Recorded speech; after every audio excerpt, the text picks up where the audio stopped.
Hi, welcome to the Signal Path. In this episode, I'm going to talk about the 5G network, and this was prompted by the strange conspiracy theories linking the COVID-19 virus to the 5G communication network, and in general, some concerns about the safety of the 5G technology. I hope that you find the information in this video useful, as I also try to answer some questions at the end about science and about the 5G network in general. So let's go ahead and see what's going on in social media. Well, there's a lot of misinformation that's constantly being shared. It's only a sad sense of irony that misinformation about the virus spreads like a virus itself.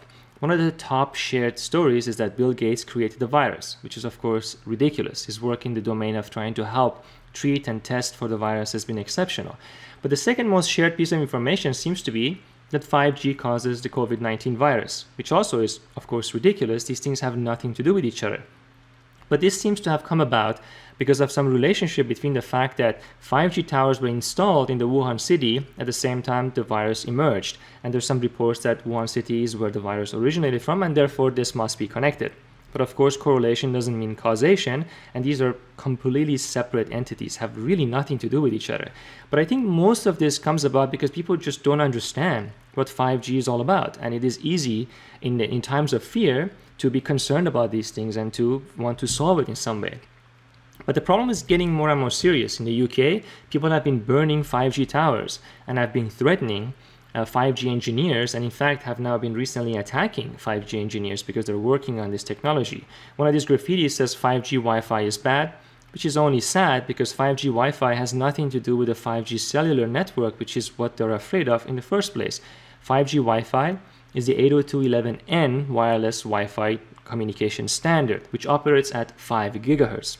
Whereas 5G network is the evolution after 4G LTE. It's a totally different thing. Aside from the fact that they're both wireless, they really have nothing to do with each other.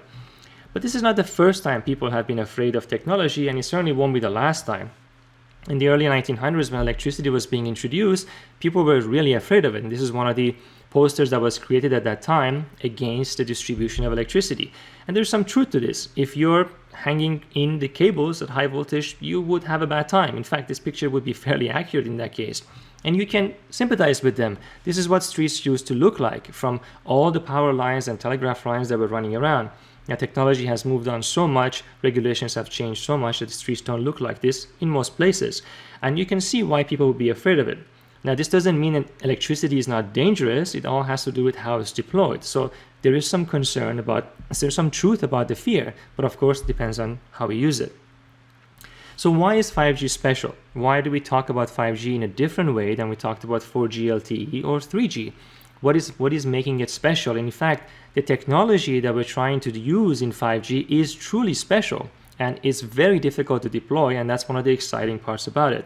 So it all has to do with how we've been doing wireless communication for about 100 years. Now, Marconi is said to be the first person who's done wireless communication. That's one of the examples here of what he used to do when he was only in his 20s, by the way. And he basically had an antenna that would emit EM energy, broad spectrum EM energy, which you're not allowed to do anymore. And then you would have another antenna that you would catch that signal with, and you could create a wireless link where you could turn something, let's say, on and off. This was the first instance of doing that. The funny thing is that if you look at how wireless communication is done in between most people in cellular technology or Wi-Fi or Bluetooth, it still uses the same principle. What we do is that we have an antenna that emits EM energy in all directions. This is isotropic radiation. So it goes in every direction possible in an ever-growing sphere, like a light bulb. And on the other side, you have an antenna. If the antenna can catch even a tiny amount of EM energy that is in space, is enough to create a link. So your Wi-Fi works like that. And this is amazing because almost all the energy is basically wasted and only a tiny amount of it is caught by the receiver antenna. But because our electronics is so good, we can still create a wireless link even with this tiny amount of energy being captured. And this is what we've been doing essentially most of our communication. There are some exceptions, but this is the major consumer electronic industry. So if you look at why this is getting harder and harder to do, is because we need more and more data, and we had to upgrade almost every aspect of our network. Our fiber optic networks are getting better, our Wi-Fi technology continues to get better, our cellular technology gets better, And this is because every time a new technology is introduced, we just want more data. When Google came about, when Netflix came about, we just want to consume this information. And now commerce is, of course, a huge part of the internet, and that's a tremendous amount of data as well. This is, by the way, from The Future X Vision. It's a book by Bell Laboratories. So if you want to meet this demand, we have to do something about our communication network. So why are we at a dead end? Then why is 5G special? Why can't we just do what we did with 4G? Well, this picture, without having to get into the tiny details, shows you how the electromagnetic spectrum between 0 kilohertz to 300 gigahertz at the bottom right is divided and regulated. You cannot just transmit signal in any frequency you want or in any bandwidth that you want.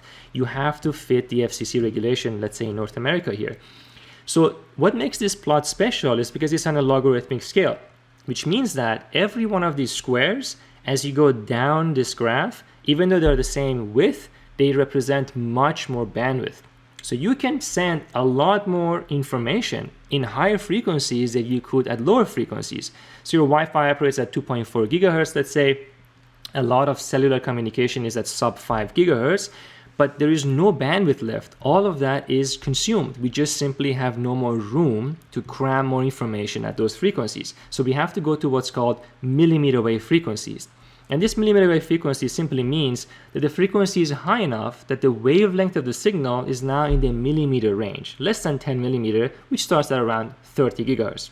So 5G, for instance, is supposed to operate at 28 gigahertz, at 39 gigahertz. Those are some of the bands that are open, and also sub 5 gigahertz. The sub 5 gigahertz part of it is very similar to how we used to do things in 4G LTE, with some exceptions. A lot of it happens in the background, you won't even notice. But the millimeter wave part is really exciting because we can put so much data with such low latency to create new applications. So why is that hard? Well, first of all, we need to understand how the electromagnetic spectrum works in general. And because of human ingenuity and because of the science that we've put into it, we can use almost every part of the electromagnetic spectrum. This would have been inconceivable a couple of hundred years ago. It's really quite incredible. So we use the really low frequencies for AM radio, which is still being used. As you increase the frequencies, you have cell phones, radars, and then you hit the visible range. That's what we use to see, of course. And if you go higher than that, you eventually reach X-ray machine, which is used for medical applications. So we have found a way to not just measure everything, but also use it for something, which is amazing. So is it dangerous? Is electromagnetic spectrum dangerous? Well, of course it's dangerous. Consider the sun that puts out a huge amount of EM energy, particularly from infrared, visible, and UV. And it's been shown that the UV energy from the sun, because of its small wavelength, can interact with the DNA structure in your skin, damage the DNA structure, and potentially cause cancer. So yes, being in the sun for too long is in fact dangerous, and it will harm your skin and increases your chances of getting cancer. What about at much lower frequencies? Well, we have our microwave oven, operating around 2.4 gigahertz or so. And it has a safety feature. If you open the door, it will not turn on. But if you break the glass and put your hand in it and then turn it on, it will burn you. That's because there is so much EM energy in there. That's how it heats up your food. It interacts with water molecules, for instance, and vibrates them and creates kinetic energy, creates heat, and that's how it works. So yes, of course it can be dangerous. You can even make weapons out of it. Here on the left, we have what's called an active denial system. This is a big antenna with an array function built into it that allows you to target an individual up to half a mile away at 95 gigahertz and give them the sensation as if they're on fire. Now, they're not, of course, on fire. It's because at 95 gigahertz, EM energy doesn't penetrate your body, but it heats up the surface of your skin and fools you into thinking you're on fire. And that's how you control the crowd. And this was deployed in some scenarios around the world. It's not supposed to be lethal. It's not supposed to have long-term effects. There's a lot of studies done on that, but I still wouldn't stand in front of it. Having said that, you can also use electromagnetic energy in the optical frequencies or infrared frequencies and build a weapon out of that. That's how lasers work, and shoot down planes and burn holes through things. And this is why various organizations around the world have very strict requirements of how to deal with electromagnetic energy. For example, the World Health Organization has a long list of recommendations of what you should do to limit your ultraviolet exposure from the sun, what kind of cream you need to wear, what it should do, how much it should protect you. And at the same time, The FCC has very strict radio frequency safety requirements. You cannot just deploy any kind of radio frequency transmitter anywhere you want. Not only do you have to meet the frequency requirements, you have to also meet the power requirements. These are regulatory entities controlled by the government, separate from all the businesses, to ensure that there is a decoupling between the people who create the technology and how it's deployed. That's how we do everything. Every technology is subject to these kind of regulations. So great. So we talked about that we want to create millimeter wave frequencies. So then what's the problem? Why don't we just do what we were doing before and just create transmitters that operate at millimeter wave frequencies the same way we were creating transmitters that operated at less than 5 gigahertz. After all, that's what your Wi-Fi does. Well, it turns out, without going into details, that as the frequency increases, the ability of semiconductor materials to generate power diminishes. It means that if I have a transistor can generate some level of power at 1 gigahertz, but a transistor that can generate power at 30 gigahertz cannot generate as much power. This has to do with semiconductor physics and the limits on how transistors work. So I cannot just build an antenna and hope that the antenna radiates power everywhere and then I catch a little bit of it and make a link like Marconi used to do, because I can't generate enough power to afford to waste so much of it in free space. So I have to do something new. Now you may think that the technology to do that must be very recent. In fact, it's not.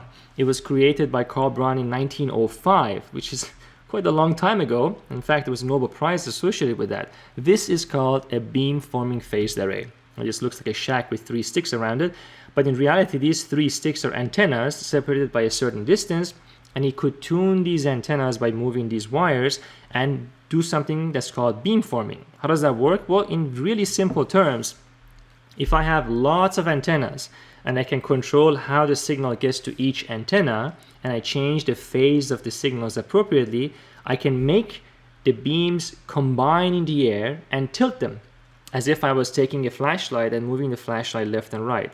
So the difference between a phased array when it comes to communication than the old isotropic communication is that the isotropic communication is like having a light bulb that lights up the entire room, whereas a phased array is like having a flashlight that focuses the beam of energy in only one direction.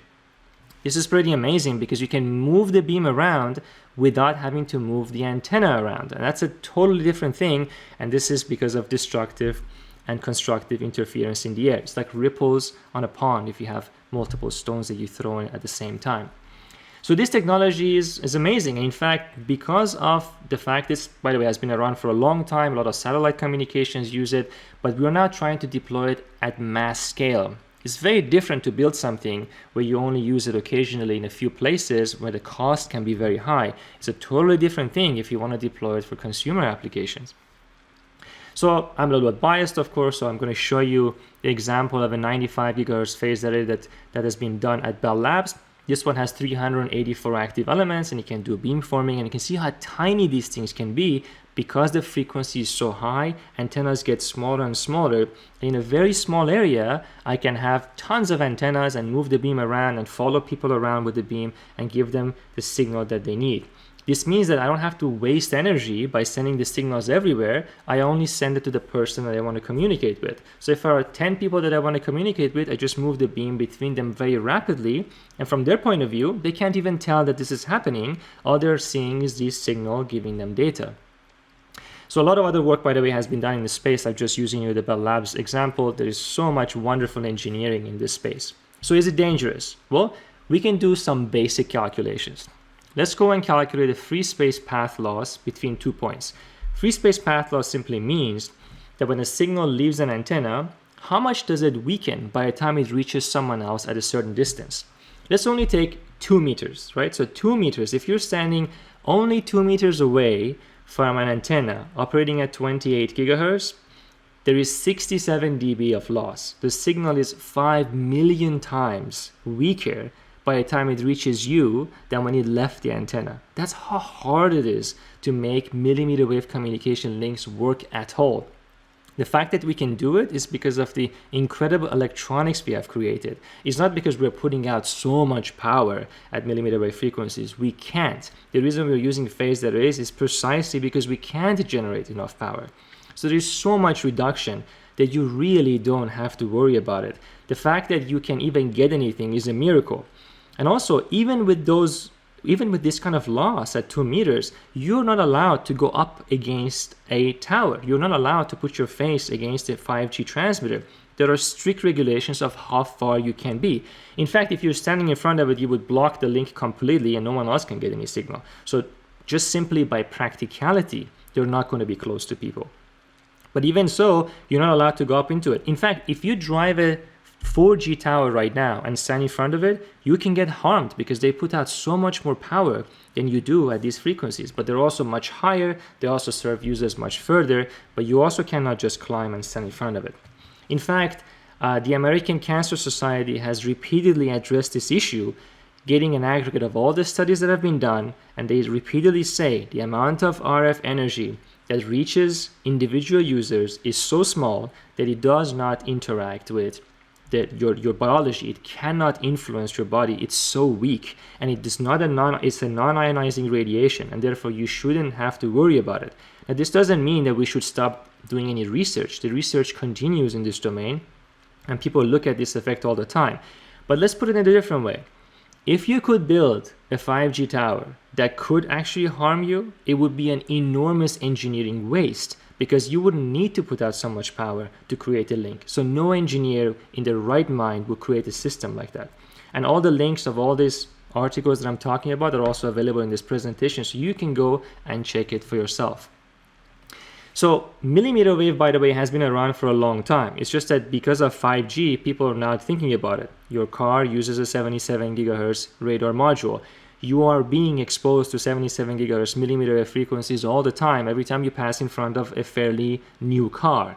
And also millimeter wave frequencies have been used for satellite communication. These things have been around for a long time, and there's no reason to think that they're harmful. There's nothing that shows that the tiny amount of power these systems put out have any risk toward human life. Now, 5G network itself can open up a lot of new types of applications because it offers very low latency. This low latency means that you can do things like augmented reality and virtual reality in real time, things that we cannot do with our 4G LTE network currently. The fact that we are stuck at home and we're relying on our communication network more than ever shows you the importance of having a solid, scalable communication infrastructure that can adapt to our needs and respond to emergencies like the one we are in. There's a lot of exciting technology that's behind the scene that you wouldn't even notice that's happening in a 5G network. So let me answer some questions, and I think these questions are important, and some of them touch upon some important points that are certainly worth considering, but some of them are also quite mistaken, and I think it's good to think about them. So one of the questions that always comes up is that science told us lead gasoline and cigarettes were safe. And so of course 5G engineers are going to tell us that it is safe because they want to make money. But there's a couple of things wrong with this statement. First of all, science and scientists are not the same thing. Science is a process. It is our most committed effort to discover the nature of the real world beyond the limitations of our senses, especially beyond our human tendencies for prejudice, bias, and delusion. This process works. The fact that you're even watching this video is testament to the fact that it works. Scientists are not perfect, and any scientist who uses science either by mistake, in the wrong way, or on purpose is not behaving very scientifically. And the reason we know lead gasoline and cigarettes are not safe is because of the courage of other scientists and because the scientific method ultimately prevails, and you cannot keep the truth hidden forever. The people who lied about this are exactly that. They lied about this. This is not an inherent problem with science, it's an inherent problem with humans and potentially with our greed.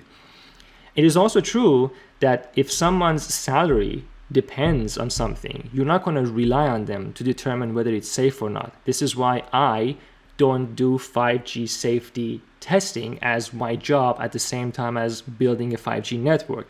That's why regulatory institutes, independent institutes do these studies. And that's why it has to be verified, it has to be in a peer-reviewed publication, it has to be tested again and again and again to ensure that it is safe and continue to do so despite what anyone else says. And that is what is being done. That's why there's so much information about the safety of EM, electromagnetic radiation from cell towers already exists. Again, note that this is not about whether EM energy can be dangerous or not. It can. It has to do with how it can be deployed in a safe way, which is what we've been doing for the past 50 or 100 years when it comes to communication networks. So there's some confusion in this question inherently. This is not about scientists, it's about the scientific process itself. So the other question that keeps coming up is that unless you do research in the field of biology, you can't comment on how dangerous the 5G is to humans. There's also a couple of misunderstandings in this. First of all, even though I don't do research in 5G safety, the result of that research is certainly interpretable by other scientists, such as myself. If it wasn't, then those two scientists in two different domains could speak to each other. I can feed information into the model that a scientist uses to determine its safety on humans, and vice versa. All these scientists work together in order to ensure the safety of this technology. Just because I don't do 10 different scientific domains under my belt at the same time doesn't mean that I can't comment or understand how it works. But aside from that, I'm not commenting whether 5G is safe or not. I'm saying that there is not enough power to worry about it.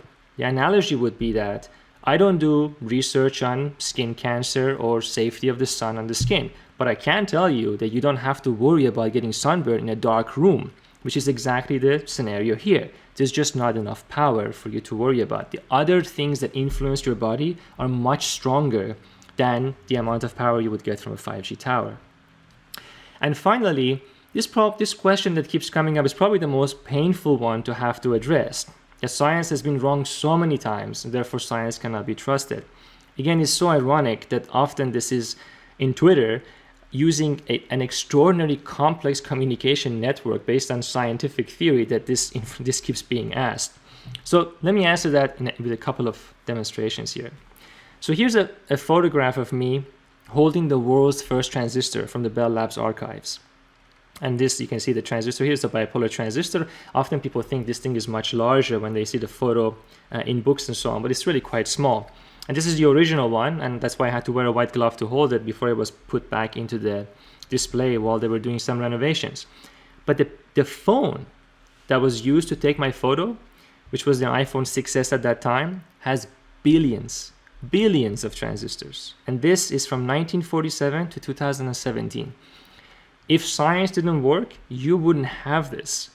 Despite the fact that science can occasionally make a mistake, that's not a weakness. The fact that it constantly corrects itself, that's its strength.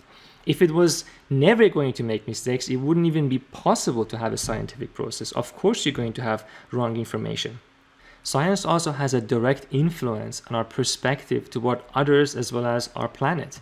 We went from burning witches to burning rocket fuel to leave our solar system. This is an extraordinary transformation, and it's more than just a scientific method. It also has to do with the courage of the scientists that fought against misinformation and changed their point of view and replaced our fear with understanding, and an education system that teaches us how to deal with things that we don't understand well. Unfortunately, social media sometimes works against us, and the main reason is intuitively, you would think that social media would help, because you would think that by connecting to hundreds of other human beings or thousands of other human beings at the same time, it would expose you to a diverse set of ideas, and therefore the ideas that are correct, that can stand time and science, would then be the ideas that are accepted. But unfortunately, it turns out when you increase the human connectivity by a factor of 1,000, it polarizes us and it pushes us into different camps and keeps us within our own bubble of misinformation. That's why we should constantly fight this and have particularly courses that are just about critical thinking. Memorization is not so important anymore because information is free and is available all the time. What we need is a faculty of discernment to understand how to deal with information, how to understand whether something is true or not, and how to verify the correctness of any statement. At the same time, there are pretty dangerous misinformation out there. The anti-vaccination movement, the chemtrails, the people worrying about the trails that airplanes leave, and of course flat earthers. I mean, these societies exist and these people exist not because they're bad, but because they're misinformed. In fact, I would say, as others have also pointed out, that this is our failings as scientists and as educators, that we cannot push these people into the fringe of society and expect them to then operate normally. And more importantly, politicians can then fall in the trap of popularity of these ideas and then pass laws and regulations that can further push us back. We need to educate, we need to provide information, we need to have a conversation whenever these things come up. And this is the only home we have, and we are really well connected. This pandemic has shown that you cannot have isolated incidents on some parts of the world where other people do not feel. We really are in the same storm, even though we're not all in the same boat. And those of us who are more fortunate should take note of that and help and support and increase the spread of correct information so that we can get out of these situations faster. Same is true about climate change. That's one of those incidents that's going to affect us in much stronger ways than anything we are dealing with now. And we need to make sure that we understand it, we can fight it in a more reasonable way. We have to understand we put the correct resources on it. And these are all essentially science. This is what science is all about. It's the process all about. Education is supposed to help us with that. And I hope that you found this video useful and some of the information that you can also use to have conversations with other people. Let me know in the comment section what you think. I thought this was a necessary video, even though it's very different from the videos I do typically on this channel. But after all, what's the point of education if you don't do it right?